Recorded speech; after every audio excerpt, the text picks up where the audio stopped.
شوال، ذوالقعدہ، ذوالحجہ یہ حج کے مہینے کہلاتے ہیں، اور حج ارکان اسلام میں سے ایک رکن ہے، اسلام کی بنیادوں میں سے ایک بنیاد ہے۔ اللہ کے نبی نے فرمایا اسلام کی بنیاد 5 چیزوں پر ہے اور ان میں سے ایک حج ہے۔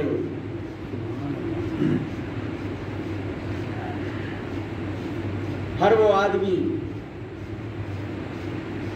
جس کو اللہ تعالیٰ نے استطاعت دی ہے، مال کی کئی شکلیں ہوتی ہیں، ہم سمجھتے ہیں اگر نقد روپیہ پیسہ ہے تو حج ہے، نہیں، اس کے علاوہ اور بھی مال کی شکلیں ہیں، جانور کثیر تعداد میں موجود ہیں، زمین ہے، پلاٹ ہے، دکان ہے۔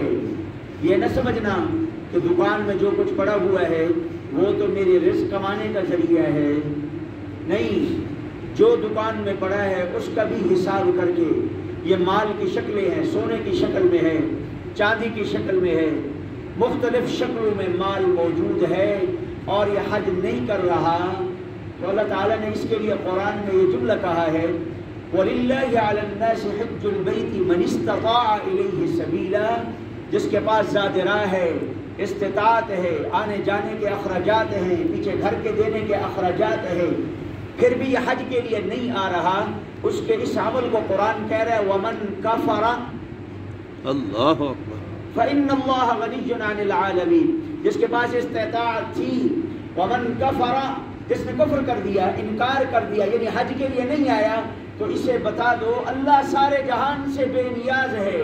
سبحان اللہ۔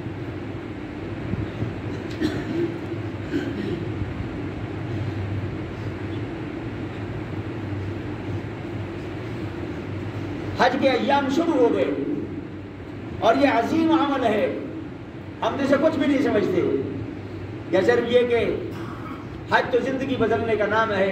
اللہ تعالیٰ ایسے مبرور مقبول حج بار بار ہم سب کو نصیب فرمائے۔ آمین۔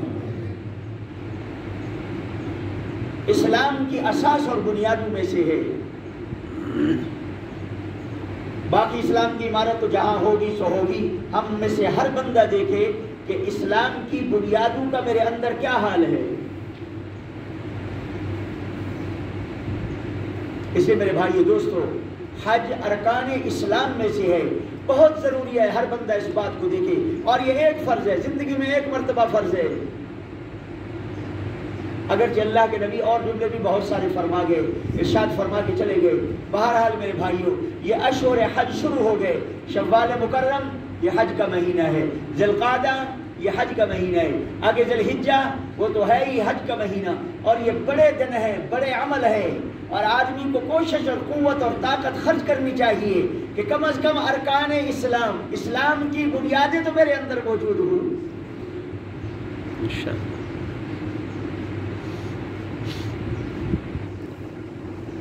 پتہ نہیں لوگ کس طرح کے مسائل پوچھتے رہتے ہیں۔ اگلے دن ایک آدمی میرے پاس آیا، اس نے کہا کہ میرے اوپر بھی حج فرض ہے،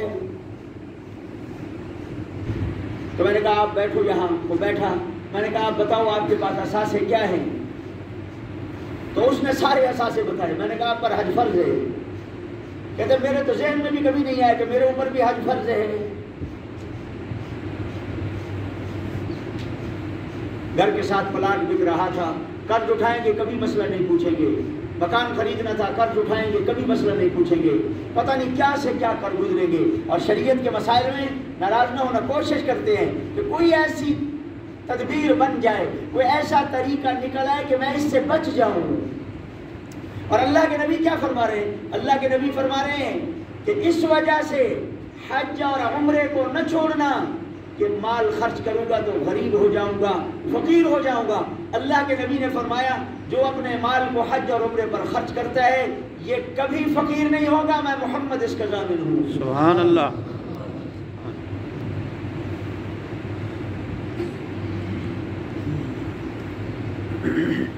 اور یہ عظیم عمل ہے، ہم تو کچھ بھی نہیں سمجھتے۔ ایک روایت میں آتا ہے شیطان نے اللہ کو کہا کہ اللہ تو نے مجھے اپنے دربار سے نکالا ہے، راندہ درگاہ کیا ہے، میں تیری عزت کی قسم کھاتا ہوں۔ قرآن میں ہے یہ تو جو بھی بات نقل کر رہا ہوں، یہ سورہ صاد میں ہے 23ویں پارے میں، قال فبعزتک لأغوینہم اجمعین الا عبادک منہم المخلصین۔ مجھے تیری عزت کی قسم ہے، ان انسانوں کی وجہ سے تو نے مجھے اپنے دربار سے نکالا ہے، مردود کیا ہے، میں بھی ان کا پیچھا کروں گا، میں ان کو نہیں چھوڑوں گا، آگے سے آؤں گا، دائیں سے آؤں گا۔ یہ قرآن کی آیتوں کے ترجمے میں اتنا وقت نہیں ہوتا، اس کو میں بیان کرتا رہوں۔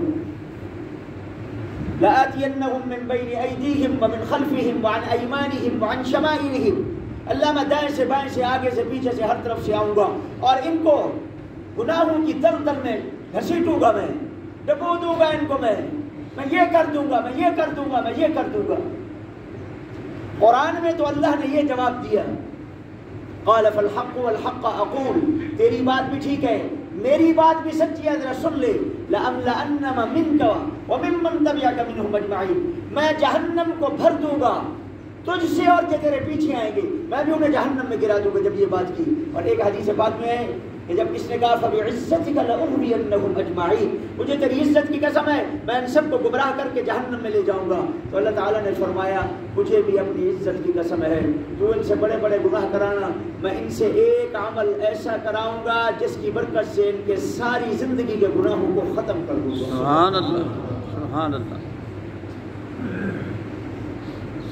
چنانچہ حضور اکرم صلی اللہ علیہ وسلم نے فرمایا یہ حج کے دن آتا ہے، نکل کے آتا ہے، اور یوم عرفہ جب ہو جاتا ہے، جو وقوف عرفہ جسے کہتے ہیں، جو حج کا رکن اعظم ہے، اور اس وقت اللہ سب کے گناہوں کو جب معاف کرتے ہیں تو پھر یہ آتا ہے وادی محصر، یہ عرفات کے ساتھ ہے، جہاں سے ہم تیزی سے نکلتے ہیں، اللہ کے نبی بھی یہاں سے تیزی سے نکل گئے تھے۔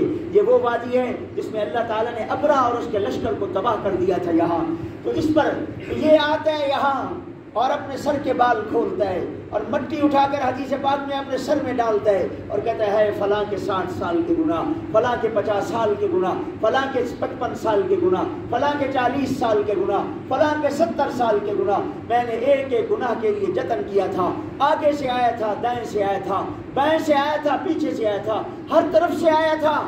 آج وہ حج کر کے جا رہا ہے اور پچھلے سارے اس کے گناہ معاف ہو گئے ہیں۔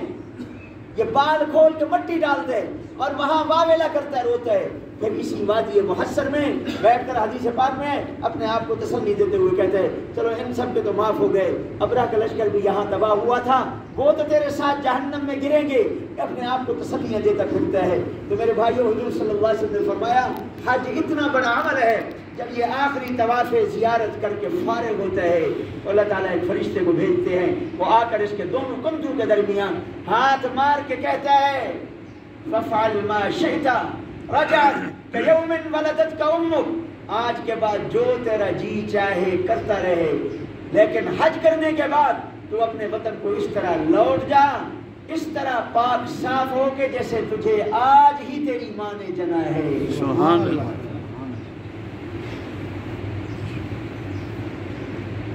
اور ہم پیسوں کے چکروں میں ہیں، ضرب تقسیمیں لگا رہے ہیں۔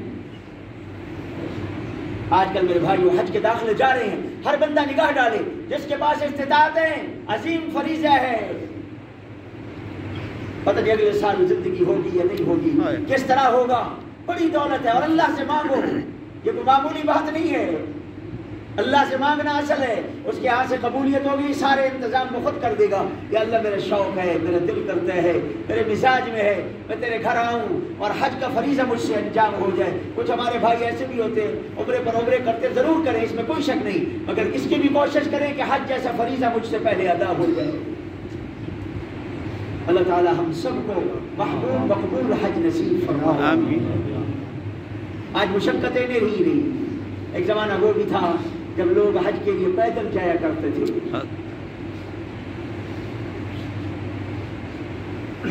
کتنی مشقت کا زمانہ تھا، اور وہ بیت اللہ کی محبت میں جایا کرتے تھے، زمزم کی محبت میں جایا کرتے تھے۔ یہ کیا کیا چیزیں وہاں اللہ نے رکھی ہیں، شعائر اللہ ہے، صفا اللہ کی شعائر میں سے ہے، مروہ اللہ کی شعائر میں سے ہے۔ ان الصفا والمروہ من شعائر اللہ، شعائر علامت کو کہا جاتا ہے، جیسے تیر کا نشان لگا دینا جی، وہ تیر کا نشان بتاتا ہے یہ چیز ادھر ہے۔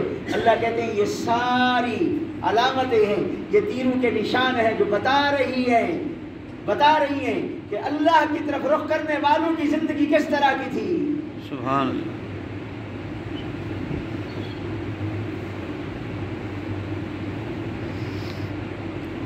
حضور صلی اللہ علیہ وسلم جب ہجرت کر کے مدینہ منورہ چلے گئے، اللہ کے نبی یہاں بہت روتے رہے اور یہ جدائی برداشت نہیں ہو رہی تھی۔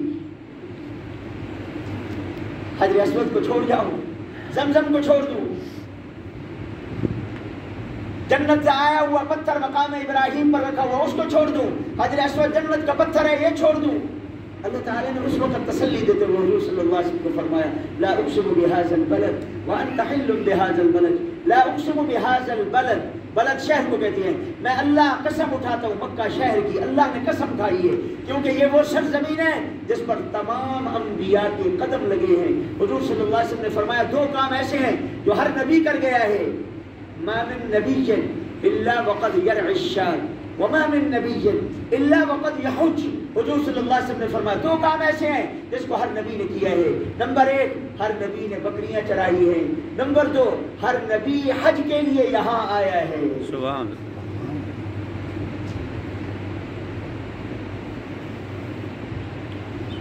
اور پتہ نہیں کیا سے کیا فضائل آئے ہیں۔ حضور صلی اللہ علیہ وسلم نے فرمایا اللہ روزانہ بیت اللہ پر 120 رحمتیں نازل فرماتے ہیں جو خاص بیت اللہ کے لیے رحمتیں ہوتی ہیں۔ حضور صلی اللہ علیہ وسلم نے فرمایا 60 رحمتیں اس کو ملتی ہیں جو بیت اللہ کا طواف کر رہا ہے، اور 40 رحمتوں کا حصہ اس کو ملتا ہے جو وہاں بیٹھ کر اندر قرآن کی تلاوت کر رہا ہے، نفلیں پڑھ رہا ہے، اعمال کر رہا ہے۔ اور پھر حضور صلی اللہ علیہ وسلم نے فرمایا باقی 20 رحمتیں ان کے لیے ہیں جو صرف وہاں بیٹھ کر ایسے بیت اللہ کو دیکھ رہے ہیں، 20 رحمتیں ان کو عطا ہو رہی۔ سبحان اللہ۔ یہ شوق ہونا چاہیے۔ اور میں ایمان سے کہتا ہوں یہ ہے میرا ذاتی تجزیہ، بیت اللہ پر ایک نگاہ کی قیمت ساری دنیا مل کے ادا نہیں کر سکتی۔ نمبر دو بیت اللہ پر ایک نگاہ جو پڑتی ہے زندگی بھر کے غم دھل جاتے ہیں۔ سبحان ان اول بیت وضع للناس للذی ببکہ مبارکہ، اس کا نام مکہ بھی ہے جہاں بیت اللہ ہے، اور اس کا نام بکہ بھی ہے، قرآن نے اس کا نام بکہ لیا ہے۔ ان اول بیت وضع للناس للذی ببکہ مبارکہ وہدی للعالمین، سب سے پہلا گھر اس دنیا میں جو بنایا گیا وہ یہی بیت اللہ ہے۔ حضرت آدم علیہ السلام نے سب سے پہلے اس کی تعبیر فرمائی ہے، پھر اس کے نیچے سے زمین کو کھینچ کر اللہ نے پھیلا دیا، حدیث پاک میں پانی سے اللہ نے بلبلہ نکالا اور وہ یہی بیت اللہ کی جگہ پہ آیا، اور پھر اس جگہ سے اللہ نے پوری روئے زمین کی مٹی کو کھینچ کر بچھا دیا، سارے پانی کے اوپر اس کو ٹھہرا دیا، اور پھر حضرت آدم علیہ السلام نے اس کی تعبیر فرمائی، چلتے چلاتے پھر حضرت ابراہیم علیہ السلام نے اس کی تعبیر فرمائی، پھر چلتے چلاتے آخر میں حضور صلی اللہ علیہ وسلم کے زمانے میں ابھی نبوت کا اعلان نہیں ہوا تھا، اس کی پھر دوبارہ تعمیر ہوئی ہے، اور اس کے پتھروں کو اللہ کے نبی نے بھی اٹھایا ہے۔ سبحان اللہ۔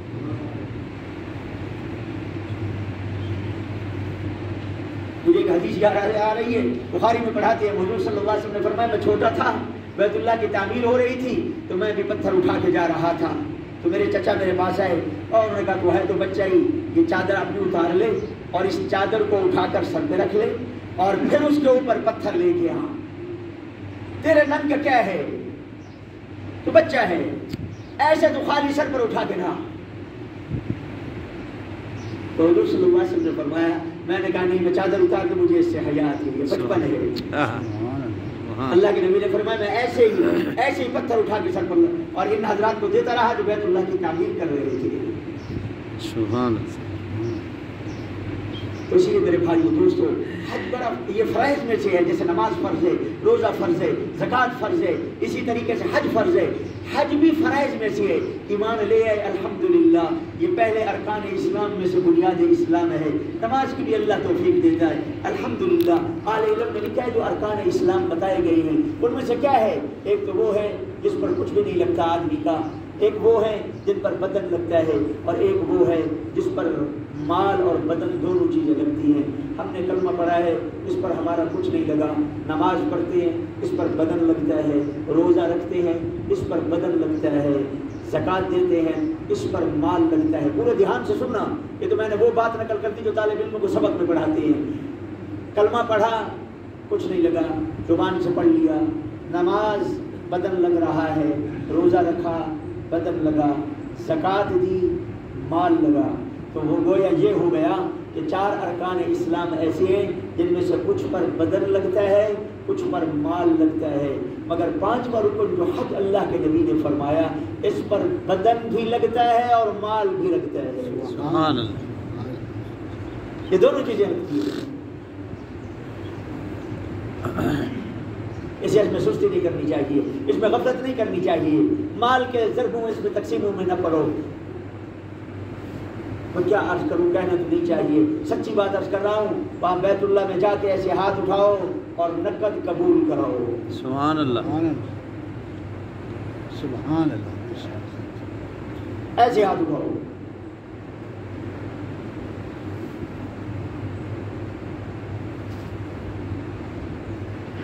ایک آدمی ہمیں ایسا بھی ملا ہے، یہ شوق کی بات بتا رہا ہوں، ہمارے شوق کچھ اور ہو گئے، اللہ کا دین ہمارا شوق ہی نہیں رہا، شریعت کی پابندی ہمارا شوق نہیں رہا، احکامات پر چلنا ہمارا شوق نہیں رہا، ہمارے شوق کچھ اور ہو گئے۔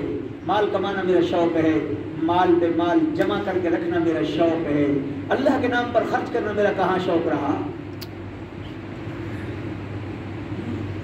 ہمارے شوق کچھ اور ہو گئے۔ ہم نے جو اللہ کی طرف سے آنے کے راستے تھے انہیں مسدود کیا ہے، حالانکہ یہ وہ راستے تھے جو یہاں خرچ کرتا پتہ نہیں کتنا کچھ واپس ملتا۔ ایک اللہ والا تھا، انہوں نے مجھے کہا کہ جی یہ حج کے لیے آتا ہے، ہم بھی حج کے لیے گئے ہوئے تھے، انہوں نے کہا یہ حج کے لیے آتا ہے اور کئی سالوں سے مسلسل آ رہا ہے۔ میں نے ان سے پوچھا آپ کام کیا کرتے ہو؟ انہوں نے کہا جی میں کام آپ کو بتاؤں تو آپ ہنسیں گے۔ میں نے کہا پھر بھی بتاؤ، وہ رحیم یار خان کے تھے۔ میں نے کہا بتاؤ تو سے کام کیا کرتے ہو؟ انہوں نے کہا جی پکوڑوں کی ریڑھی لگاتا ہوں۔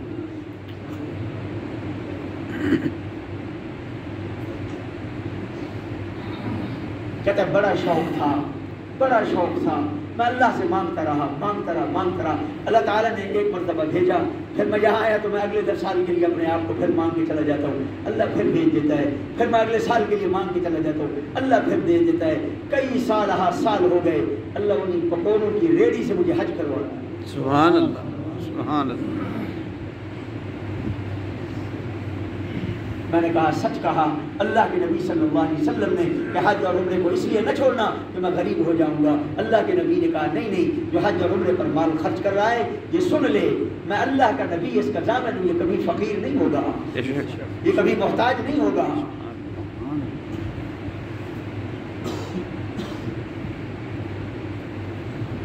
اور ناراض نہ ہونا، بیٹے کی شادی پر آ جائے تو پتہ نہیں کیا سے کیا پروگرام بنا لیتی ہے،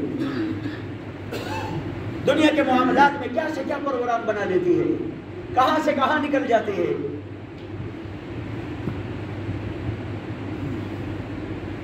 اس لیے میرے بھائی دوستو، اس مسئلے میں بالکل سستی اور غفلت نہ کرو، اور یہ اللہ کے اس عظیم بندے کی ساری یاد ہے۔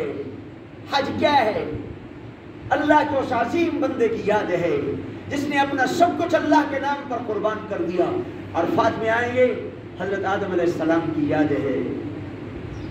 یہ اللہ کا وہ عظیم بندہ تھا جن کو اللہ نے دنیا میں اتارا، یہ سری لنکا میں اترے، ان کی اہلیہ حوا کو اللہ نے جدہ میں اتارا۔ جدہ کا معنی دادی ہے، وہ اما حوا وہی ہیں جدہ میں، اسی لیے اس شہر کا نام ہی جدہ ہے۔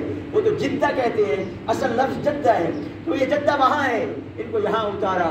یہ 40 سال تک روتے رہے، وہ سری لنکا سے چلے، چلتے چلاتے چلتے چلاتے چلتے چلاتے 40 سال گزر گئے۔ وہ وقوف عرفات جہاں کرتے ہیں حجاج، یہ میدان عرفات میں آئے، اور اما حوا یہاں سے چلتے چلتے چلتے چلتے یہ عرفات کے میدان میں، یہ ادھر سے اتری اور وہ ادھر سے آئے، یہ دونوں آئے تو قریب آئے، تو انہوں نے کہا تم حوا ہو؟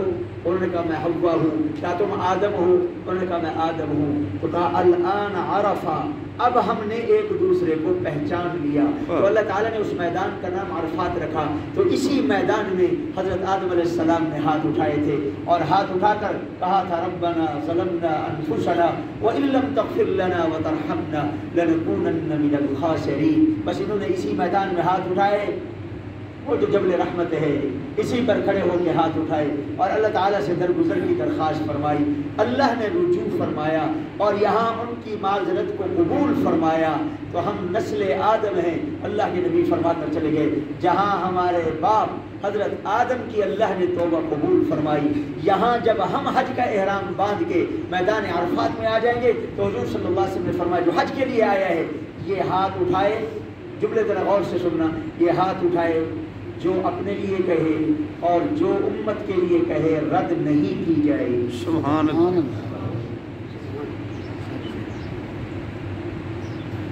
اس کو بھی بخش دیا جائے گا اور جس کا کہے گا اس کو بھی بخش دیا جائے گا. سبحان اللہ.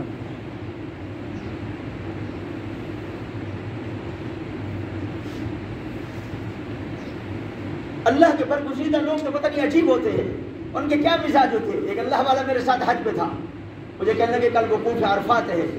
میں نے کہا جی ہاں بہت بڑا عمل ہے. کہنے لگے وقوف عرفات میں بہت دعائیں ہوں گی اور بھی دعائیں ہوں گی.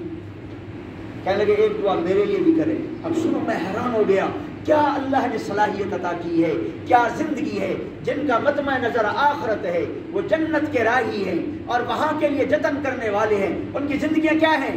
مجھے کہنے لگے میرا بہت بڑا ذمہ دار ہے لیکن میں سال بھر اللہ کے دین کا کام کرتا ہوں اور 3 دن صرف بیٹھ کر اس کا حساب کتاب سمجھ لیتا ہوں اور کام کرنے والوں کو آئندہ کا سمجھا دیتا ہوں. اس پر میرے 3 دن لگ جاتے ہیں تو میں اس پر پریشان ہوں. یا اللہ میرے سال میں 357 دن تو تیرے دین کے لیے استعمال ہوئے, آگے جو 3 دن ہیں میرے وہ دنیا پر لگ گئے.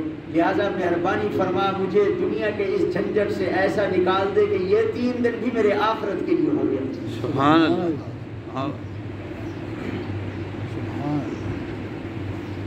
یہ کیا ذہن ہے. اور قبولیت کروا رہے ہیں اپنے آپ کو, قبول کروا رہے ہیں. تو میرے بھائیوں وقوف عرفات آنے والا ہے, وقوف مزدلفہ ہے, منا ہے, شیطان کی کنکریاں ہیں, بیت اللہ میں آ کے طواف زیارت ہے. یہ بڑے اعمال ہیں, بڑے اعمال ہیں. وہاں پھر قربان گاہ میں جا کر قربانی, سیدنا ابراہیم علیہ السلام کی ساری یادیں ہیں. بہرحال میں نے تھوڑی تھوڑی باتیں ہر طرف سے عرض کی ہیں. اصل میں بات آگے کریں گے انشاءاللہ کہ اللہ تعالیٰ نے یہ کتنا رکن اعظم ہمیں عطا فرمایا ہے. ہر بندہ سر دست اتنی گزارش ہے اپنے دائیں بائیں ساری شکلیں دیکھ لے, مال کی صورتیں دیکھ لے, مال کی شکلیں دیکھ لے اور ان میں سے جمع کر لے, پھر دیکھ لے کہ میرا ذات راہ بنتا ہے. اللہ نے تو قرآن میں عجیب بات کی ہے, وَإِنَّ خَيْرَ الزَّادِ التَّقْوَى, بہترین زاد راہ تقوی ہے. یہ حج کے بارے میں کہا گیا الحج اشہر معلومات, حج کے مہینے معلوم ہے, شوال ہے, ذی القعدہ ہے, ذی الحجہ ہے. فمن فرض فيهن الحج فلا رفث ولا فسوق ولا جدال في الحج وما تفعلوا من خير يعلمه الله وتزودوا, زاد راہ بناؤ, زاد راہ بناؤ حج کے لیے. پھر اللہ کہہ رہے فإن خير الزاد التقوى واتقون يا أولي الألباب, بہترین زاد راہ تقوی ہے, تقوی.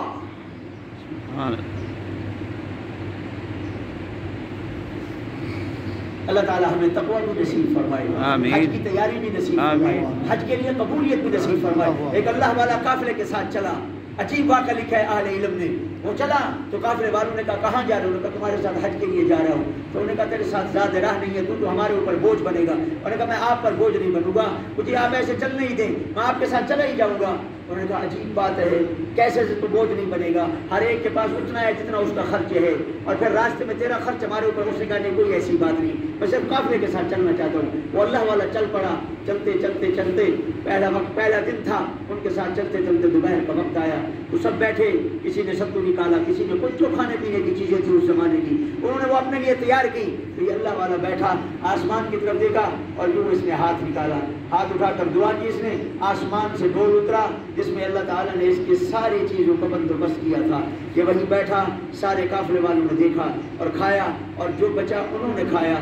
چلتے چلاتے سارے حج کے سفر میں یہی ہوتا رہا, یہی ہوتا رہا. وہ قافلے والے کہنے لگے ہم تو سمجھتے تھے تو ہمارے اوپر بوجھ بنے گا, ہمیں کیا پتا تھا کہ تیری برکت سے ہمیں بھی رزق دیا جائے گا.